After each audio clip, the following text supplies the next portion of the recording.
पूरा भारत में 28 राज्य है, तो 28 राज्य में सबसे ज्यादा वन का फैलाव कौन सा राज्य में प्यारे बच्चों? मध्य प्रदेश में 88 आदिवासी जिलों में। इधर 188 आदिवासी जिला है जिसमें 60.11% वन का फैलाव है। प्यारे बच्चों नमस्कार, मैं हूं आपका मनीष सर और आप लोगों के बीच आ गया तनका पढ़ ले चैनल पर फिर से पढ़ाने के लिए। अगर हमारे चैनल पे नए हैं तो चैनल को लाइक कीजिए, चैनल को सब्सक्राइब कीजिए, जितना हो सके वीडियो को शेयर कीजिए कि चूंकि आप लोगों के लिए हम लोग इतना अच्छा वीडियो लेकर के आते हैं, इतना मेहनत करते हैं, इतना घंटा तैयारी के बाद आप लोगों को 20 मिनट 30 मिनट पढ़ा पाते हैं। तो प्यारे बच्चों हमारे वीडियो को लाइक कीजिए, ज्यादा से ज्यादा शेयर कीजिए और जो भी आपके दोस्त है, क्लासमेट है, उसको बताइए कि ये जो वीडियो है बहुत अच्छा है, सर जी का फायदेमंद वीडियो रहता है और एक एक टॉपिक आप लोगों के बीच हम लेकर आते हैं और इम्पोर्टेंट टॉपिक और सरल से सरल भाषा में हम आप लोगों को समझाने का प्रयास करते हैं। तो इसलिए आप लोगों से दिल से मैं ये बताता हूं और कहता हूं कि आप प्लीज दिल से हमारे वीडियो को लाइक कीजिए, पूरा वीडियो को वॉच कीजिए, ठीक है, तब जाके आपको समझ में आएगा। इससे पहले ये गौ पढ़ा रहे हैं, गौ सेक्शन है वन्य जीव का, ठीक है प्यारे बच्चों, गौ है गौ, ठीक है, गौ पढ़ा रहे हैं। लेकिन इससे पहले आपको ख पढ़ना है, क पढ़ना है, तो आपको लिंक डिस्क्रिप्शन में जाकर के वीडियो देखिए और उसको समझिए, उसके बाद ये वीडियो देखिएगा। नहीं तो देख भी सकते, कोई बात नहीं, उससे इसका कोई रिलेशन नहीं है, कोई रिलेटेड नहीं है, लेकिन अगर आपको पढ़ने का मन है तो भी पढ़ सकते हैं, ठीक है प्यारे बच्चों। चलिए बिना समय देरी किए हुए, बिना समय बिताए हुए शुरू करते हैं, ठीक है प्यारे बच्चों। अब वन चैप्टर के नाम है वन एवं वन्य जीव संरक्षण। चैप्टर का नाम है वन्य जीव संरक्षण एवं उसके उपयोग के बारे में बताना, वन्य जीव के संरक्षण के बारे में बताना, ठीक है प्यारे बच्चों। वन्य जीव की तो वन क्या होता है? वन मतलब जंगल, पेड़ पौधा। तो वन उस बड़े भूभाग को कहते हैं, भूमि भाग को कहते हैं जो पेड़ पौधे एवं झाड़ियों द्वारा ढके होते हैं। वन किसे कहते हैं? तो वन उस जमीन को कहते हैं, उस बड़े भूभाग को कहते हैं जहां पर जो है वन द्वारा, पेड़ पौधे द्वारा, झाड़ियां द्वारा ढके रहते हैं, उसी को हम लोग क्या कहते हैं? वन कहते हैं, ठीक है प्यारे बच्चों। वन उस बड़े भूभाग को कहते हैं, उस बड़े जमीन को कहते हैं जो पेड़ पौधे से एवं झाड़ियां से द्वारा ढके होते हैं। मतलब पेड़ पौधा से ढका रहता है, झाड़ियां से ढका रहता है, उसको हम क्या कहेंगे? वन कहेंगे, ठीक है प्यारे बच्चों। वैसा मिट्टी का भूभाग, वैसा जमीन का भूभाग जहां पर पेड़ पौधा होगा, झाड़ियां होगा, तो उसे हम लोग वन कहेंगे, ठीक है प्यारे बच्चों। हम समझ रहे हैं कि आपको ये समझ में आ रहा होगा, ठीक है। वे वन जो स्वतः विकास होते हैं उसे प्राकृतिक वन कहते हैं। मतलब हम लोग नहीं लगाते हैं, वो अपने मने विकसित हो जाते हैं, तो उसे हम लोग क्या कहते हैं प्यारे बच्चों? तो उसको हम लोग कहते हैं प्राकृतिक वन कहते हैं, ठीक है। उसको क्या बोलते हैं? प्राकृतिक वन बोलते हैं। जैसे जंगलों में, पहाड़ों में जो है, पूरा जंगल में जाकर के जो देखिएगा वहां पे, तो वहां पर कोई मनुष्य ने वन नहीं लगाया, कोई मनुष्य ने पेड़ पौधा नहीं लगाया, वो ऑटोमेटिक लगाया, ऑटोमेटिक उपज गया है, तो उसको हम लोग कौन सा वन कहेंगे प्यारे बच्चों? प्राकृतिक वन कहेंगे। क्या कहेंगे? प्राकृतिक वन। वे वन जो मानव द्वारा विकसित किए जाते हैं। अब जो वैसा वन मतलब पेड़ पौधा, ठीक है, वैसा वन जिसे मानव द्वारा, मनुष्य द्वारा विकसित किया जाता है, वह मानव विकसित वन कहलाता है। अब मानव लगाएगा तो क्या कहलाएगा प्यारे बच्चों? मानव विकसित वन कहलाएगा। क्या कहेगा? कहलाएगा मानव विकसित वन कहलाएगा, ठीक है प्यारे बच्चों। मानव विकसित वन कहलाएगा, ठीक है। अगर मानव लगाएगा तो क्या कहलाएगा? मानव विकसित वन कहलाएगा, ठीक है। आगे वन विस्तार के नजरिया से विश्व में भारत का स्थान 10वां, ठीक है, 10वां है। मतलब पूरा विश्व में बात किया जाए तो सबसे ज्यादा जो है वन विस्तार के मामले में बात किया जाए तो भारत का स्थान क्या है? तो 10वां है, ठीक है। वन विस्तार के मामले में भारत का स्थान क्या है? 10वां, ठीक है। उसके बाद भारत में 68 करोड़ हेक्टेयर भूमि पर वन का विस्तार है। अगर आपसे पूछा है कि भारत में कितने करोड़ हेक्टेयर भूमि पर, तो 68 करोड़ हेक्टेयर भूमि पर जो है 68 करोड़ हेक्टेयर भूमि पर जो है वन का विस्तार है, ठीक है प्यारे बच्चों। 68 करोड़ हेक्टेयर भूमि पर वन का विस्तार है, ठीक है। 68 करोड़ हेक्टेयर भूमि पर वन का विस्तार है, ठीक है। वन के स्थान, वन के मामले में 10वां स्थान पर अपने मने पेड़ उगेगा तो प्राकृतिक, मानव लगाएगा तो उसे मानव निर्मित कहेंगे, ठीक है। और वन उस बड़े भूभाग को कहते हैं जहां पर पेड़ पौधे एवं झाड़ियां अपने मने मतलब जमीन पर उगल रहेगा तो उसे वन कहेंगे। सबसे ज्यादा यहाँ पर गलती लिखा हुआ है ज्यादा, ठीक है प्यारे बच्चों।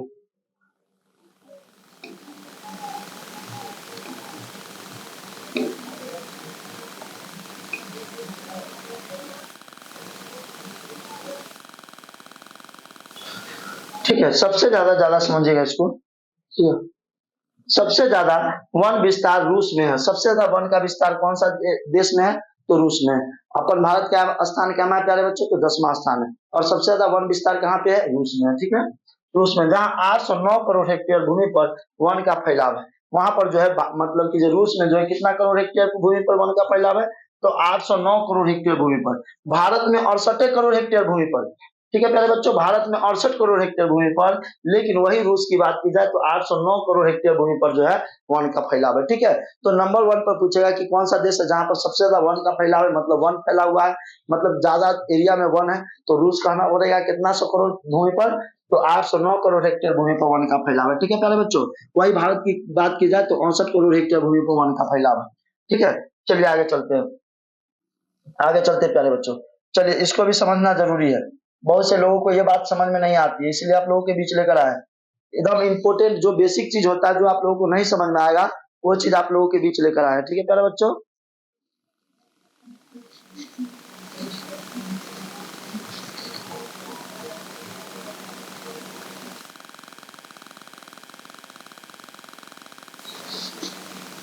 चलिए आगे चलते हैं। तो 20 कट्ठा बराबर कितना होता है प्यारे बच्चों, 1 बीघा होता है। अगर आपसे पूछेगा कि कितना कट्ठा बराबर, तो 20 कट्ठा बराबर 1 बीघा होता है।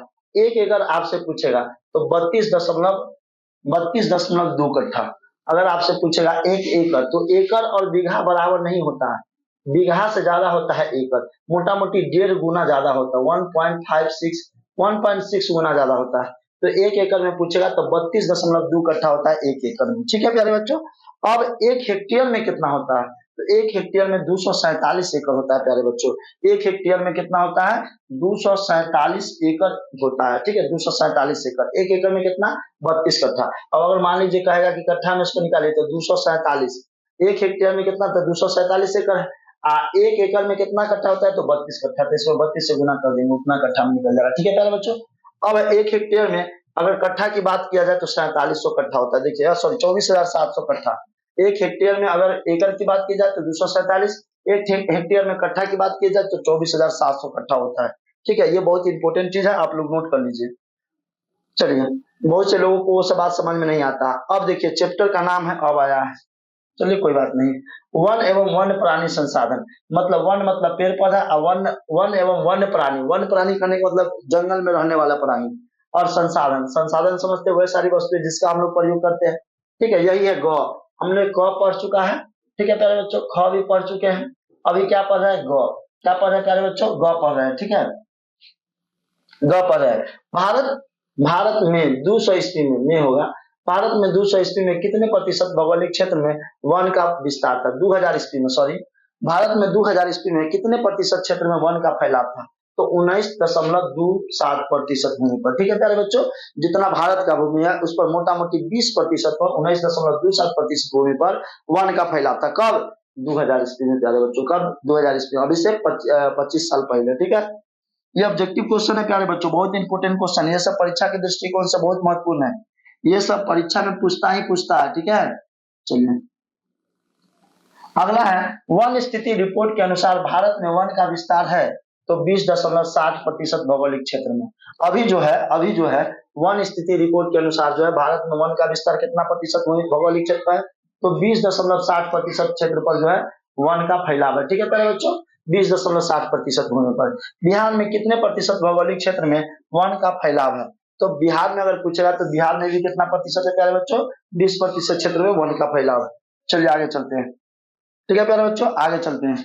अगला क्वेश्चन है, पूर्वोत्तर राज्य के 188 आदिवासी, पूर्वोत्तर राज्य के 188 जिलों में देश के कुल क्षेत्र का कितना प्रतिशत वन पाया जाता है।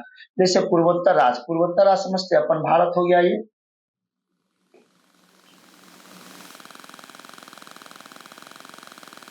क्या प्यारे बच्चों, अपन भारत हो गया। चाहे 1 मिनट रुक जाइए, हम आप लोगों को दिखाते हैं, भारत दिखाते हैं।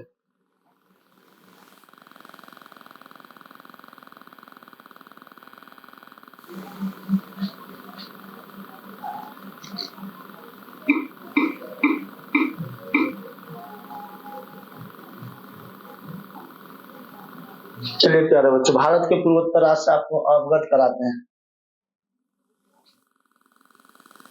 This is, I am not robot,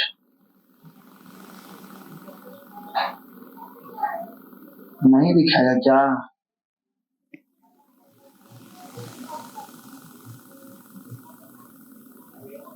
चलिए कोई बात नहीं प्यारे बच्चों। चलिए पूर्वोत्तर राज्य के 188, तो यही पूर्वोत्तर राज्य है।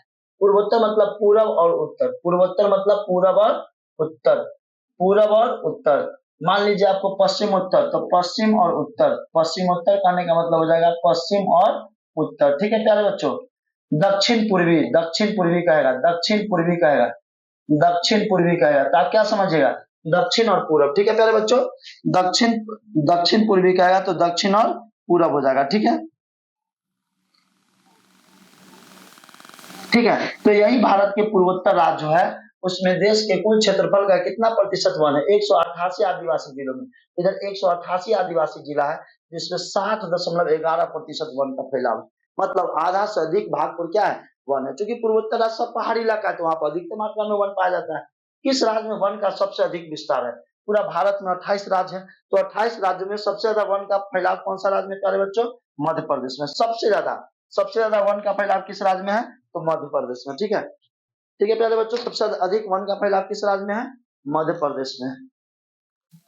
ठीक है प्यारे बच्चों, अब देखिए आगे चलते हैं। वन संरक्षण एवं प्रबंधन की दृष्टि से वनों को बांटा गया है।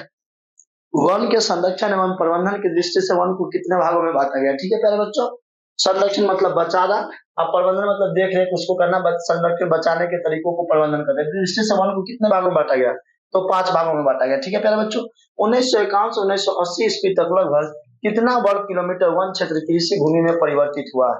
मतलब 1950 51 से लेकर 1980, मतलब 30 वर्षों में मोटा मोटी, हालांकि ऐसे आएगा 29 वर्ष, तो 30 वर्षों में कितना भूमि जो है वह पहले उस पर वन था, लेकिन अब उसको कृषि में बदल दिया है। पेड़ पौधा को काट करके क्या कर दिया उस पर, तो कृषि कर रहा है। कितना प्रतिशत भूमि है। ठीक है प्यारे बच्चों,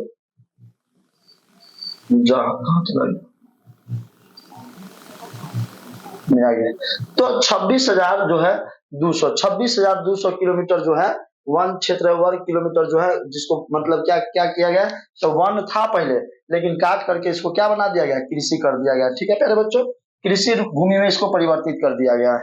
ठीक है, 26,200 भूमि की। संविधान की धारा 21 का संबंध है, संविधान की जो धारा है वह 21 का संबंध क्या बोध कराता है, संविधान की धारा 21 का संबंध है, तो संविधान की धारा 21 में कहता है वन जीवों तथा प्राकृतिक संसाधनों के संरक्षण से। मतलब धारा 21 जो संबंधित है वन जीव की रक्षा करना है, और उसको प्राकृतिक संसाधनों के संरक्षण, मतलब उसका प्राकृतिक जितने भी संसाधन है उसका संरक्षण करना चाहिए। जो भी प्राकृतिक संसाधन है उसको हम लोग को बचा के रखना चाहिए, संरक्षण करना चाहिए। एक एनजीओ की वानिकी रिपोर्ट के अनुसार 1948 में विश्व में कितने हेक्टेयर भूमि पर वन का विस्तार था। मतलब 1900 कितना में 48 में कितना प्रतिशत भूभाग पर जो था वन था, तो 4 अरब हेक्टेयर पर, 4 अरब हेक्टेयर पर वन का फैलाव था। 1948 में 4 अरब हेक्टेयर वन, मतलब जो वन का फैलाव था 4 अरब हेक्टेयर भूमि पर। ठीक है प्यारे बच्चों, चलिए आगे चलते हैं। प्राकृतिक संसाधनों के संरक्षण 1968 ईस्वी में, प्राकृतिक संसाधनों के संरक्षण 1968 ईस्वी में कौन सा कन्वेंशन हुआ था, तो अफ्रीकी कन्वेंशन। प्राकृतिक संसाधन मतलब प्राकृतिक संसाधन जितने भी है उनको बचाने, जैसे प्राकृतिक संसाधन कौन सा होगा, जिसको प्राकृतिक ने बनाया, जैसे पेड़ पौधा हो गया, पहाड़ हो गया, समुद्र हो गया, मिट्टी हो गई, तो ये सब प्राकृतिक ने बनाया है, नदी हो गया।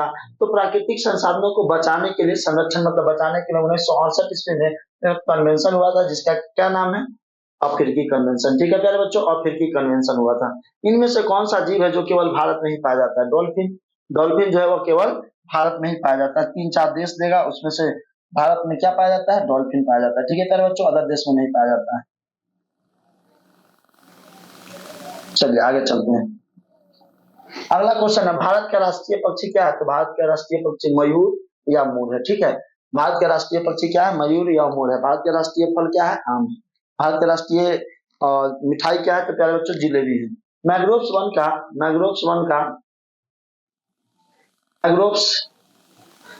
वन का सबसे अधिक विस्तार है सुंदरवन में। सुंदरवन कहाँ पड़ता है प्यारे बच्चों, पश्चिम बंगाल में पड़ता है। मैंग्रोव्स वन का अधिक विस्तार कहाँ पर है, पश्चिम बंगाल में। मैंग्रोव्स वन जो है वह सबसे फैला हुआ कहाँ पर है, पश्चिम बंगाल में फैला हुआ है। ठीक है, आगे सुंदरवन है, सुंदरवन पश्चिम बंगाल में पड़ता है, वहीं पर है, एरिया क्षेत्र का नाम है। अगला है टेक्सोल का उपयोग होता है, तो टेक्सोल का उपयोग हम लोग कहाँ करते हैं प्यारे बच्चों, कैंसर में करते हैं। टेक्सोल का उपयोग कहाँ करते हैं, कैंसर में। चरक का संबंध किस देश से था? चरक का संबंध किस देश से था प्यारे बच्चों? भारत से था। चरक का संबंध किस देश से था? भारत से था। ठीक है प्यारे बच्चों। आगे टैक्सोल का उपयोग हम लोग किस चीज में करते हैं? तो कैंसर नामक बीमारी में हम लोग किसका प्रयोग करते हैं? टैक्सोल का। चलिए आगे चलते हैं। बिहार में वन समुदाय की वर्तमान स्थिति का वर्णन कीजिए। लघु उत्तरीय प्रश्न है प्यारे बच्चों। क्या है? लघु उत्तरीय प्रश्न है, लघु उत्तरीय, 2 मार्क्स। लघु उत्तरीय प्रश्न है प्यारे बच्चों। बिहार में वन समुदाय की वर्तमान स्थिति का वर्णन कीजिए। अभी अभी वर्तमान समुदाय में, वर्तमान स्थिति में वन का क्या महत्व है, इसके बारे में बताना है। ठीक है प्यारे बच्चों।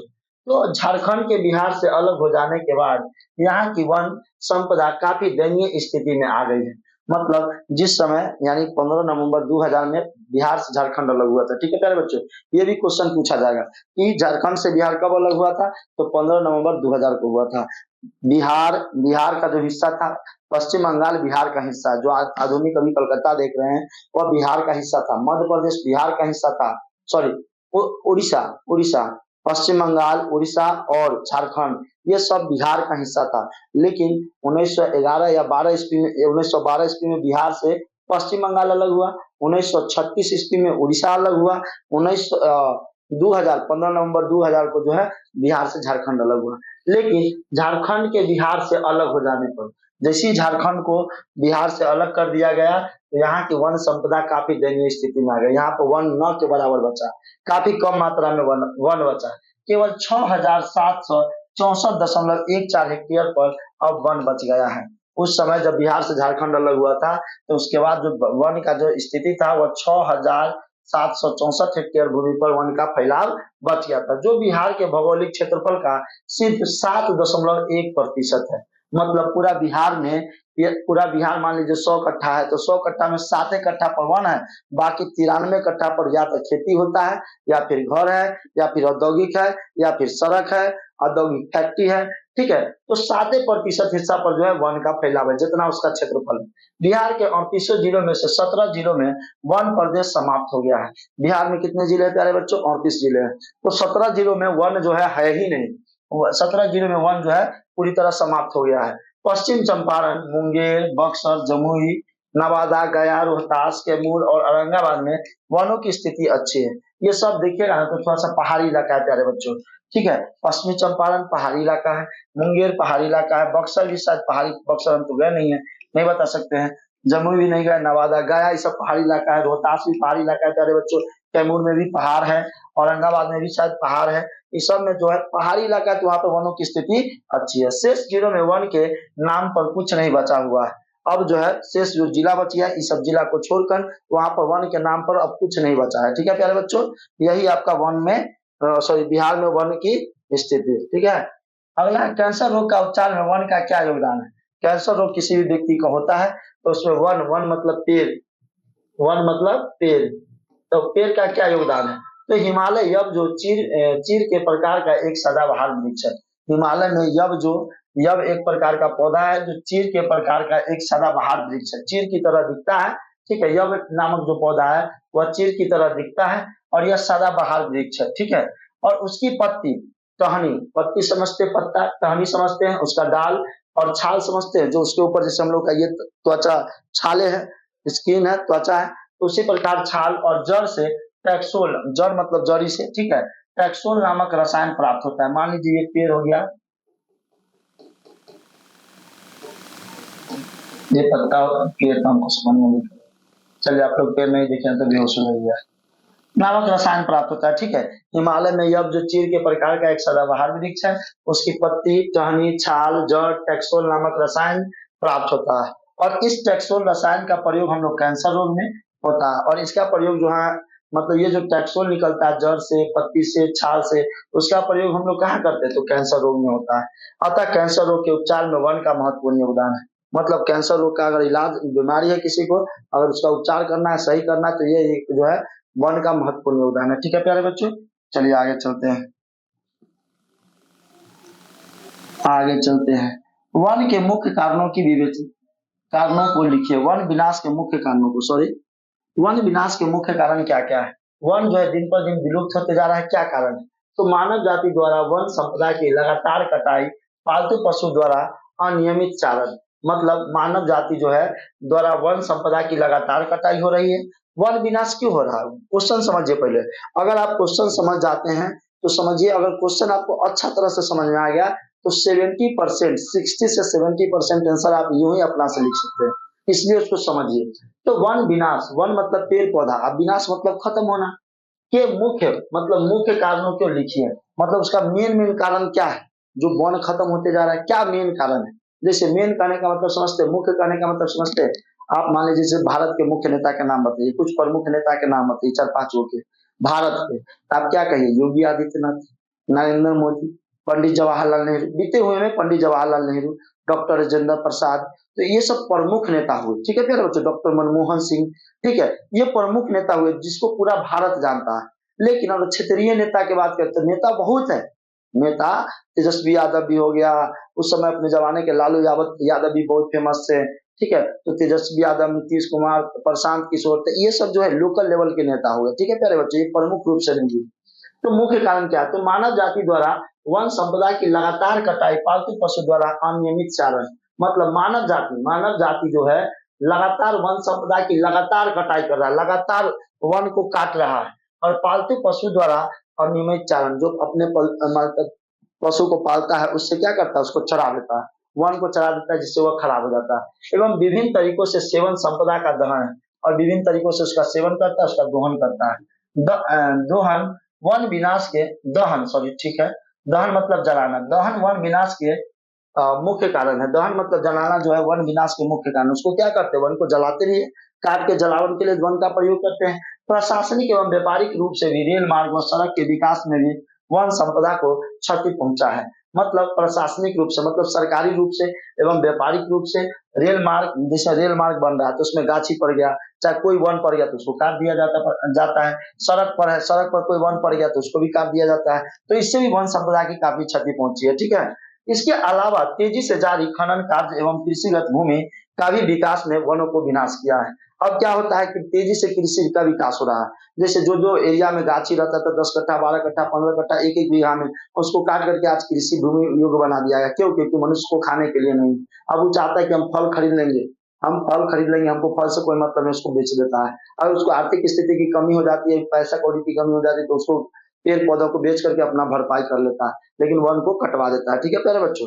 तो इसका जो है, इसके अलावा तेजी से जारी खनन कार्य मतलब मान लीजिए कोई जमीन है, ये जमीन हो गया, ठीक है, और इसके नीचे कोयला चाहे कुछ भी खनन चीज, अवरक उवरक कोई भी चीज निकलेगा, अब इसका खुदाई होगा, तो खुदाई होगा तो इसके ऊपर मान लीजिए पेड़ है चाहे कोई जंगल है, तो बचेगा नहीं, उसको भी हटाना पड़ेगा, ठीक है प्यारे बच्चों। तो ये सबसे भी वन का विनाश हुआ है। चलिए आगे चलते हैं प्यारे बच्चों। वीडियो अच्छा लग रहा होगा, वीडियो को स्किप नहीं कीजिएगा, पूरा देख कर जाइएगा, ठीक है प्यारे बच्चों। वनों के पर्यावरणीय महत्व का वर्णन कीजिए। वन का पर्यावरणीय महत्व क्या है, पर्यावरण में जो है वन का क्या महत्व है। तो वन प्रकृति का अनुपम उपहार है, मतलब वन जो है प्राकृतिक मतलब भगवान का दिया हुआ अनुपम उपहार है, गिफ्ट है, ठीक है, भगवान का दिया हुआ गिफ्ट है, ठीक है, जिसके आंचल में मानव आदि काल से पोषित हो रहा है। मतलब वन के आंचल में, गोद में जो है मनुष्य आदि काल से, प्राचीन काल से जो है पोषित हो रहा है, मतलब पल बढ़कर बड़ा हो रहा है। आदि मानव जब आया तो क्या खाया, तो पेड़ पौधा के जो कंदमूल थे उसको खाया, ठंडा लगा तो पेड़ पौधा को जलाया, डांड को जलाया, उसको ठंडा लगा और उसके टहनियों को ओढ़ा, उसके पत्तियों को ओढ़ा, उसका सहायता लिया, और कंदमूल उसका फल फूल खाया। अगर उसको जानवर से बचने के लिए पेड़ पर जाकर सोता था। तो ये सब जो है आदि काल से ही जो मानव जो है वह प्रकृति के गोद में, पेड़ पौधे के गोद में, आंचल में पोषित हो रहा है। वन जलवायु का एक सच्चा मानक है। वन जो है, वन मतलब पेड़ पौधा, जलवायु का सच्चा मानक है। वन से जो है बारिश आता है, चाहे जल का, वो सच्चा मानक है। एक तरफ वन की भूमि जल का अवशोषण बाढ़ के खतरे को रोकती है, एक तरफ क्या होता है, वन जो है वह भूमि जल का अवशोषण कर लेता है, भूमि के जल को अवशोषण कर लेता है और बाढ़ के खतरे को रोकता है। तो दूसरी तरफ अच्छी वर्षा भी कराती है, और दूसरी तरफ वन क्या करता है, तो अच्छी तरह से वर्षा भी कराती है, ठीक है। जिस एरिया में ज्यादा वन होगा उस एरिया में ज्यादा बारिश होगा, ठीक है प्यारे बच्चों, तो बारिश भी करवाती है। यह वन प्राणियों को आश्रम भी प्रदान करती है। कौन? वन जो है, वन प्राणियों को आश्रम भी प्रदान करती है। कौन? पेड़ पौधा जो है वन प्राणी को आश्रम प्रदान करता है, उसे अपने छाव में रखता है, उसको खिलाता पिलाता है, कंदमूल सब खिलाता है, ठीक है प्यारे बच्चों। तथा इसके साथ साथ मानव को भी बहुत सारी आवश्यकताओं को भी पूरा करती है, और इसके साथ साथ इतना आवश्यकता पूरा करने के बाद मतलब बाढ़ को रोकने के बाद, वन प्राणियों को आश्रम देने के बाद, ठीक है, और जलवायु के सच्चा मानक होने के बाद, ऑक्सीजन देने के बाद, यह प्राकृतिक उपहार होने के बाद, आंचल में पालने के बाद भी बहुत सारे उपयोग में हमारे मतलब बहुत सारी आवश्यकताओं को पूरा करता है वन, ठीक है। और साथ ही वायुमंडल को संतुलित प्रदान करती है, और साथ ही साथ वायुमंडल को क्या करता है, संतुलन बना के रखता है, ऑक्सीजन और कार्बन डाइऑक्साइड की मात्रा को नियंत्रित करके रखता है, चाहे जो भी गैस है उसको नियंत्रित कंट्रोल करके रखता है, ठीक है प्यारे बच्चों। चलिए, अगर आप लोग अगर आप लोग पेड़ नहीं लगाइएगा तो वो दिन दूर नहीं है जब हम लोग को ऑक्सीजन नहीं मिलेगा। वो दिन दूर नहीं जब क्या नहीं मिलेगा प्यारे बच्चों, ऑक्सीजन। इसलिए जितना हो सके पेड़ लगाइए, बिना पेड़ के मनुष्य संभव नहीं है। अगर अभी हम लोग है पेड़ को काट रहे हैं, पेड़ को अति कर रहे हैं, आज जो इतना गर्मी पड़ रहा है, इतना गर्मी होता है, क्यों होता है? बिकॉज ऑफ पेड़ की कटाई करते तापमान, पर्यावरण का तापमान, चाहे वायुमंडल का तापमान दिन पर दिन बढ़ते जा रहा है, ठीक है प्यारे बच्चों, यही सब कारण है। वन जीवों के ह्रास में के 4 प्रमुख कारण का उल्लेख कीजिए, 4 प्रमुख के कारण का उल्लेख कीजिए, ठीक है। वन जीवो, वन मतलब समझते वन, वन मतलब पेड़ पौधा जंगल झाड़, और जीव मतलब उसमें रहने वाले। तो वन में जैसे जलीय जीव, तो जल में रहने वाले जीव जैसे केचुआ, मछली, कछुआ, केकड़ा, ठीक है, ये सब जलीय जीव हो गया। और वन जीव तो चीता, बाघ, शेर, भालू। तो वन जीवों के ह्रास के मतलब वन में जो है जीव घटते जा रहा है, शेर, चीता, भालू, सियार, लोमड़ी, ये सब घटते जा रहा है, हिरण घटते जा रहा है, तो उसका उल्लेख कीजिए, उसके बारे में बताइए क्या 4 कारण है जिसके कारण ये सब जो है घटते जा रहा है, ठीक है प्यारे बच्चों। तो वन जीवों के ह्रास के 4 प्रमुख कारण निम्नलिखित है, 4 कारण प्रमुख है।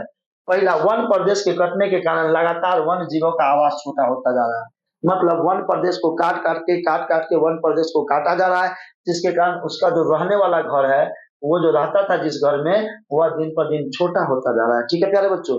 उसका जो घर है वह क्या होता जा रहा है, छोटा, जो मतलब जो जंगली जानवर उसका रहने वाला घर को छोटा किया जा रहा है। वन जीवों का लगातार शिकार, और पहला तो ये काम हो गया, उसका घर खत्म हो रहा है तो जानवर भी खत्म होगा, वन जीव भी खत्म होंगे। दूसरा, वन जीवों को लगातार शिकार, वन में रहने वाले जो जीव है उसका लगातार शिकार हो रहा है। कृषि में अनेक रासायनिक के प्रयोग करने से कई वन प्राणी पर खतरा पहुंचा है। कृषि में अनेक रासायनिक के प्रयोग करने से, मतलब कृषि में भी हम अनेक रसायन का प्रयोग करते हैं, ठीक है, कृषि में अनेक रसायनों का प्रयोग करते हैं, जिससे जो है वन प्राणी पर खतरा पहुंचा, वन प्राणी खत्म होते जा रहा है। प्रदूषण के कारण भी वन प्राणी का ह्रास हुआ है। प्रदूषण मतलब आज जो हम लोग गाड़ी चलाते हैं, एसी चलाते हैं, फ्रिज चलाते हैं, जिसके कारण प्रदूषण निकलता है, प्रदूषण फैलता है, उससे भी जो है वन प्राणी को नुकसान पहुंचा है। तो ये 4 प्रमुख कारण है प्यारे बच्चों। पहला, उसका वन को काट रहे हैं तो आवास छोटा हो रहा है। दूसरा, उसका शिकार कर रहे हैं हम लोग। तीसरा, कृषि में अनेक रासायनिक का प्रयोग करते हैं, वन जीव जाता है उसको खा लेता है, चाप लेता है, जिसके कारण वो मर जाता है। प्रदूषण के कारण भी वन प्राणी दिन पर दिन मरते जा रहे हैं, ठीक है प्यारे बच्चों।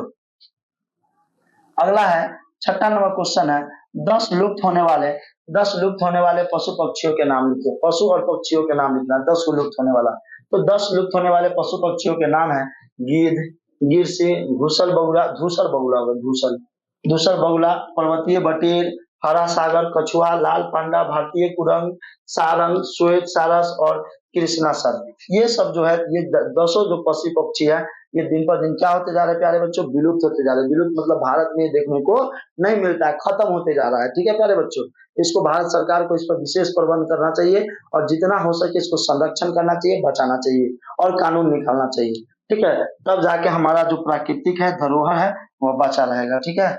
अगला है, वन जीवों के ह्रास में प्रदूषण जनित रसायनों पर अपना विचार स्पष्ट कीजिए, ठीक है प्यारे बच्चों। वन जीवों के ह्रास में, वन जीव जो घटते रहा है, कम रहा है, उसमें प्रदूषण जनित रसायनों का अपना विचार, प्रदूषण का क्या उपयोग है बताइए। तो बढ़ते प्रदूषण में वन जीव जीवनी के ह्रास में अपनी भूमिका निभाई है। बढ़ते प्रदूषण में वन जीवनी के ह्रास में अपनी भूमिका निभाई है। प्रदूषण जो बढ़ रहा है, जिससे वन जीवन के ह्रास में, प्रदूषण जो बढ़ रहा है उससे वन जीवनी जो है उसके ह्रास में अपनी भूमिका निभाई है। कौन? प्रदूषण। पराबैंगनी किरणें, अम्ल वर्षा, हरितगृह प्रवाह और हरितगृह प्रवाह द्वारा वन जीवाणु एवं वनों को नुकसान पहुंचा है। पराबैंगनी किरणें सूर्य से निकलती है प्यारे बच्चों, 7 किरण पर सूर्य से निकलता है, जो पराबैंगनी किरण एक होता है, जो सबसे खतरनाक किरण होता है प्यारे बच्चों, ठीक है। इसको पढ़ने से त्वचा कैंसर, अंधापन, बहरापन सब हो जाता है। अम्ल वर्षा, त्वचा खराब कर देता है अम्ल वर्षा से। हरित गृह प्रवाह, इस सब से जो है जो टेम्परेचर बढ़ रहा है, ग्रीन हाउस जो बोलते हैं, ग्रीन गैस हाउस, तो इससे जो वन जीवों का एवं वन को नुकसान पहुंचा है। इसके अलावा वायु, जल, मृदा प्रदूषण ने भी वन जीवों को, जीवन चक्र को गंभीर रूप से प्रभावित किया है। ठीक है प्यारे बच्चों, ये सब तो पहुंचाया है, पहुंचाया। उसके बाद वायु जल, मतलब जल जो है, जल भी इसको पहुंचाया है। उसके बाद मृदा प्रदूषण, मिट्टी का जो प्रदूषण है वो भी वन जीवों को ह्रास में महत्वपूर्ण भूमिका है, वो भी खत्म कर दिया है। ठीक है, अतः वन जीवों की संख्या दिन प्रतिदिन घटते जा रही है। मतलब वन जीव की जो संख्या है दिन प्रतिदिन क्या हो रही है प्यारे बच्चों, घटते जा रही है। ठीक है, वन जीवों का दिन प्रतिदिन संख्या क्या हो रहा है, घटते जा रहा है। ठीक है प्यारे बच्चों, आगे चलते हैं। भारत के दो प्रमुख जैव मंडल क्षेत्र का नाम लिखिए एवं राज्यों का नाम बताइए। दो जैव मंडल क्षेत्र का नाम बताना है, क्षेत्रफल बताना है और वो कौन राज्य में है। तो भारत के दो प्रमुख जैव मंडल निम्नलिखित है। पहला नंदा देवी, जिसका क्षेत्रफल 2236.74 वर्ग किलोमीटर में है। यह नंदा देवी है जो कितना किलोमीटर में फैला हुआ है, 2236.74 में। और जो उत्तराखंड में स्थित है, मतलब यह जो नंदा देवी है यह कौन सा राज्य में प्यारे बच्चों, उत्तराखंड में। ठीक है, कितना क्षेत्र में फैला हुआ है, तो 2236.74 वर्ग किलोमीटर में फैला हुआ है। अब दूसरा का सुंदरवन, जिसका क्षेत्रफल 9630 वर्ग किलोमीटर, ठीक है प्यारे बच्चों, 9630 किलोमीटर है, ठीक है, वर्ग किलोमीटर में है। और जो पश्चिम बंगाल में पड़ता है, मतलब सुंदरवन कहाँ पड़ता है प्यारे बच्चों, पश्चिम बंगाल में, दक्षिणी पश्चिम बंगाल में पड़ता है, मतलब पश्चिम बंगाल के दक्षिणी एरिया में पड़ता है। चलिए प्यारे बच्चों आगे चलते हैं। वृक्ष के घनत्व के आधार पर वन को 5 वर्गों में रखा जा सकता है। वृक्ष जो है घनत्व, घनत्व मतलब घना घना, मान लीजिए ये पेड़ है तो ये घना घना के आधार पर वृक्ष को कितने वर्गों में रख सकते हैं प्यारे बच्चों, 5 वर्गों में। एक है अत्यंत सघन वन, जो 70% से अधिक घना है। सघन वन, खुला वन, ये गलती लिखा गया, सघन नहीं होगा प्यारे बच्चों।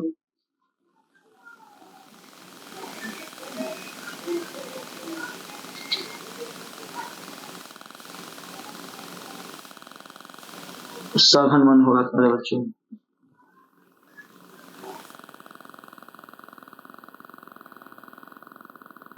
सघन वन 40 से 70% फैलाव होगा। खुले वन में कितना, 10 से 40%। और झाड़ी एवं अन्य वन में 10% से भी कम होगा। मैग्रो वन जो होता है वो तटीय वन होता है। ठीक है प्यारे बच्चों, ये 5 प्रकार के जो है वन पाए जाते हैं घनापन के आधार पर। ठीक है, 5 प्रकार के घन वन पाए जाते हैं। चलिए पहला है अत्यंत सघन वन। तो भारत में अत्यंत सघन वन, अत्यंत सघन मतलब बहुत घना, अत्यंत मतलब बहुत ज्यादा। जैसे गर्मी पड़ रहा है तो तनी मनी गर्मी पड़ रहा है, बहुत गर्मी पड़ रहा है तो मतलब उससे ज्यादा गर्मी पड़ रहा है, अत्यंत गर्मी पड़ रहा है, अत्यंत मतलब बहुत ज्यादा, औकात से ज्यादा कंट्रोल नहीं हो सकता। तो अत्यंत सघन वन, भारत में इस प्रकार के वन का विस्तार 54.6 लाख हेक्टेयर भूमि पर है। भारत में अत्यंत सघन वन का फैलाव कितना भूमि पर है बच्चों, 54.6 लाख हेक्टेयर भूमि पर वन का फैलाव है। ठीक है प्यारे बच्चों, जो कुल भौगोलिक क्षेत्र का 1.66% है। मतलब पूरा भारत की जो भूमि है उसका 21 मतलब 1.5% पर, 1.66% पर जो है ये अत्यंत सघन वन का फैलाव है। ये कहाँ कहाँ फैला हुआ है, तो असम में और सिक्किम को छोड़कर सभी पूर्वोत्तर राज्य में इसी वर्ग में आते हैं। इन क्षेत्रों में वनों का घनत्व 75% से अधिक होता है। मतलब पूर्वोत्तर राज्य 7 है, जैसे मेघालय हो गया, असम को छोड़ देना, मेघालय हो गया, नागालैंड हो गया, ठीक है, ये सब पूर्वोत्तर, त्रिपुरा हो गया, ये सब पूर्वोत्तर राज्य में आते हैं। ठीक है प्यारे बच्चों, पूर्वोत्तर राज्य में आते हैं। तो यहाँ पर जो है, यहाँ पर जो असम को छोड़ दीजिए और सिक्किम को छोड़ दीजिए, बाकी जितने राज्य में है अत्यंत सघन वन पाया जाता है। ठीक है प्यारे बच्चों, अत्यंत सघन वन, जहाँ पर उसके भूमि का 75% भाग पर वन का फैलाव है।